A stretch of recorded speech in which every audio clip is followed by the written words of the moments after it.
Hello, my name is Tony. As luck would have it, I've got a chest infection, so just bear with me through this one. First off, at the end of this video, I have included a clip from a recent Sky Arts documentary, Hammer, Heroes, Legends and Monsters. My reason for doing so is it includes a likeness of Peter Cushing rendered using AI. I wasn't expecting it, took me pleasantly by surprise, and for the very briefest of instants, the great actor, the great man, lived again. Just a flicker, just a microsecond, it's only the merest fraction of time before reality kicks in and you realise it's not him, that it's fake, an illusion. But I was struck by the startling poignancy of it. I don't want to get too sentimental, as Elvis Costello might have it, but I was so happy to see him restored anew, like an old friend visiting from the distant past to impart a message of hope in the present. So if you stick around or skip ahead, you'll get to see it too. Sod the copyright issues and monetization, I thought. Include it and be damned. I'll take what's coming. Despite all the fears and negatives, rightly or wrongly associated with AI, for me this was a respectful and strangely moving positive. Good enough as far as I'm concerned.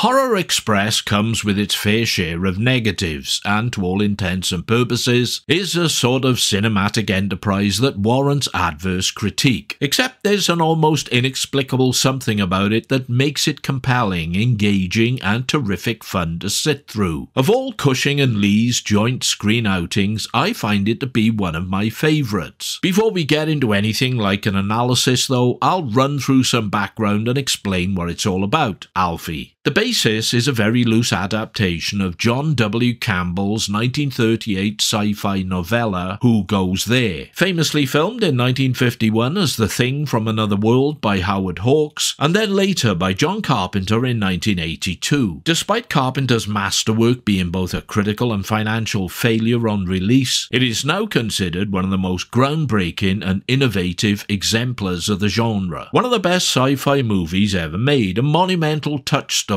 which just goes to show how much critics and audiences really know. Horror Express was a Spanish-British co-production utilising sets and models scavenged from other films, Nicholas and Alexandra and Pancho Villa. It had a budget of £300,000, and how much of that was blown on securing the services of Cushing, Lee and Telly Savalas in leading roles can only be guessed at. A fair chunk, I imagine. That said, it manages to look way more costly and opulent than it has any right to, in terms of period detail, costumes and set design. Composer John Kakavas wound up scoring it. He became friendly with Telly Savalas in the early 70s, which was probably instrumental in getting him the gig. He went on to pen some music and a theme for Savalas' hit TV show Kojak. Here he employs creepy whistling and doomy piano to craft eerie sonic motifs reminiscent of a spaghetti western, and his work effectively complements the chilly atmospherics. The narrative runs like this. It's 1906 and British anthropologist Professor Alexander Saxton Christopher Lee is on an exploratory expedition up a snowy mountain in Manchuria. In a cave, he and his team discover the frozen remains of a primitive, almost Neanderthal man, which he thinks might be the missing link or something similar. The corpse is crated up for transport back to Europe aboard the Trans-Siberian Express. This is a time when the British were very fond of playing a spiffing little game they invented called Global Finders Keepers. They found something somewhere in the world, a country, resource, artifact, wealth, they kept it.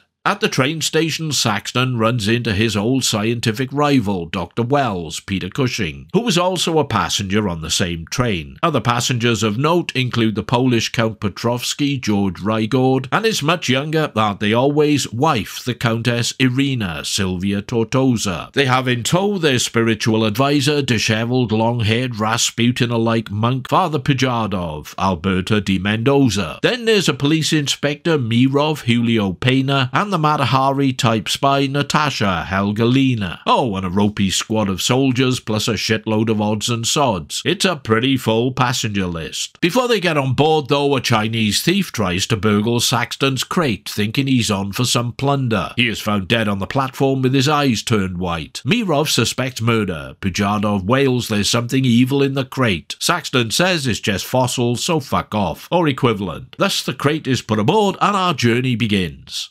Wells is curious as to what Saxton is being so secretive about. He bribes a guard to take a furtive peek inside and give him the heads up, which doesn't go so well for the man as the primitive corpse within has thawed out and is quite alive. It has one eye that glows red in the dark. The guard bleeds from his own eyes and mouth and dies. His pupils turn white. More people on the train are found dead and in the same condition. When Wells admits to Saxton and Mirov he bribed the missing guard to take a look in the crate, Mirov has the crate broken open. The guard is found dead inside. They conclude the prehistoric man has returned to life and is the culprit, a notion they all seem to quite readily accept. Right then. Wells performs an autopsy on the guard and on opening his skull finds his cerebral cortex is wiped smooth. From this he and Saxton deduce the creature is absorbing the memories and abilities of those it kills. Searching the train, the creature is found and Mirov shoots it and kills it, but not before it is able to transfer its consciousness into Mirov himself.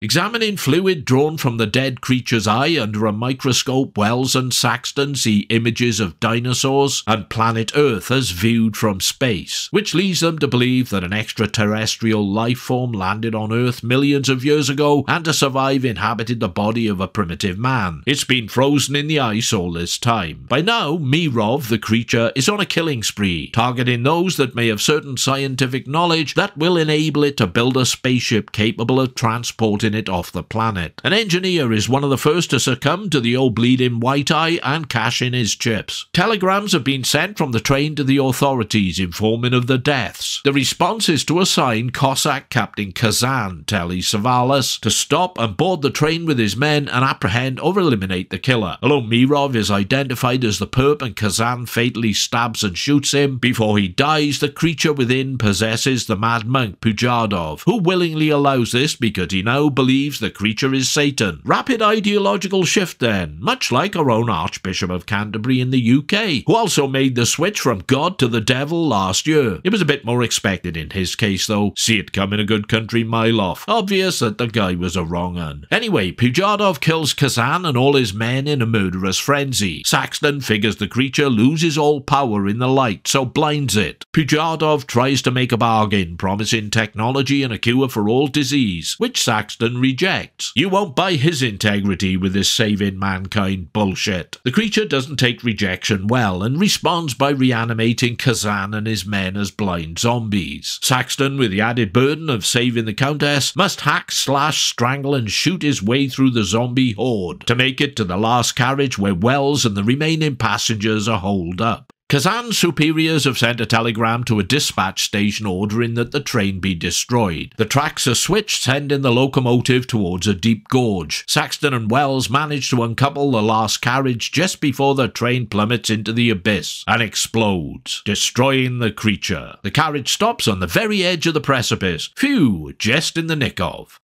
Horror Express is one seriously preposterous outing, even for a horror fantasy film where preposterousness is often something of a given. It's quite poorly dubbed and shakily shot in places, and the lack of any remotely tenuous relationship between the narrative and logic can be something of an irritant. Also, some of the performances are stiffer and more wooden than the wooden wang of a wooden woodpecker in a wood full of woodiness. But, and like Lizzo, it's a big but, if you can cut it some slack, it does have a certain winning charm and appeal. Like what, you may well cry? Well, like this. Peter Cushing turned up for the shoot in Madrid, stricken with grief over the death of his wife. He immediately felt he'd made a mistake accepting the part and decided to drop out and go home. His long-standing friend and colleague, Christopher Lee, talked to him about all the films they'd been in together over the years and suggested that the distraction of work and company might help. Lee was very supportive. It is perhaps because of this it's a different type of chemistry you see between the two on screen. As the film progresses, they are not protagonist and antagonist, as was so often the case, but collaborators working together to solve the mystery and survive the nightmare. Of all their screen pairings, this is the one where it's plainest to discern just how readily these two very different men were able to generate on-screen personas that related to each other, that engaged and interconnected so compatibly. I wouldn't say either gives their best individual screen performance here, but it might be their most accomplished work as a double act. They complement each other effortlessly. Set any film in a confined environment with limited options to hide or escape and you're halfway there. Factor in a killer or a monster, the ever-present essence of threat, and the formula is oven ready. Films set on trains, boats, planes, spaceships naturally lend themselves to the manufacture of suspense, tension and close quarters action and confrontation. Horror Express may not be the most proficient in the genre, but it certainly has moments. Helped along by decent model work, the images of the exterior of the train belting along through a frozen wasteland are relatively authentic looking. Like the train on which the film is set, it too shifts along at a brisk pace. The type of creature on the loose is an inspired choice. John Carpenter's The Thing made much creative collateral of the idea that anyone could be the monster hiding in plain sight. Ideal fodder for inducing fear and paranoia. Carpenter would break the tension with some well-timed humour. I wonder if he'd seen Horror Express, because there are moments where humour is used here in the same way. As an example, when Saxton points out to Mirov that anyone could be the creature and strongly suggests it could be Mirov himself, which it is, Mirov counters with something along the lines of, "But what if one of you is the monster?" To be met with Wells' plumberly indignant response, "Monster? They're British, you know." Words that say so much, as well as raising a wry and knowing smile. Of note is the scene in which attempts are made to identify who the creature is by examining the eyes of those on board with a magnifying glass. This is mirrored by Carpenter in The Thing, wherein Kurt Russell's Macready tries a similar approach by inserting a hot wire into blood specimens to see how they react. Difference being Macready's efforts work. If I was going to be a typical male sexist pig, perish the thought, as if. Then I could mention that most of the ladies on board are elegantly gorgeous Euro actresses who are very easy on the eye, especially Sylvia Tortosa and Helga Lina. Women don't look like that anymore. A lot of women aren't even women anymore, come to think of it. But look, I'm not going to go down that route. No sexism here, we're British. And all the better for it, I'm sure. Fit-looking birds all the same. As well as Cushing and Lee gracefully transcending the material, Telly Savalas is a blast as a flamboyant yet violently forceful Cossack leader. So although some of the acting is cringingly dire, there are certain bright spots to focus on. The general knockabout fun of the thing is enhanced by moments such as Cushing toting a rifle like it was second nature, and Lee becoming a one-man army as he takes out a carriage full of blind, white-eyed zombie soldiers with whatever comes to hand. They can't see him, which is a help, but that's beside the point. It's an absolute riot. Horror Express looks a lot more ramshackle and creakier now than it did back when it was released. Although no one would place it realistically in the upper echelons of the horror fantasy flicks of the day, it certainly has more going for it than its budgetary and technical restrictions would lead one to expect. It competes directly with the output of Hammer, Tygon and Amicus on their own ground, and I think it more than holds its own. If you're a genre aficionado and you fancy a glimpse at some of the fledgling ideas and themes later vividly and viscerally realised by John Carpenter's The Thing, then it may be just what you're looking for. Just what the doctor ordered. Grateful thanks for your time and attention. Please feel free to do whatever you choose to do next. Hit like, don't like, comment, subscribe, check out my early access Patreon thing, or even make a welcome financial contribution via the thanks button. I shall return with something else soon. Meanwhile, here's a short clip of an AI rendering of the great Peter Cushing, something of which I think he would have approved and been amused by. Life after death.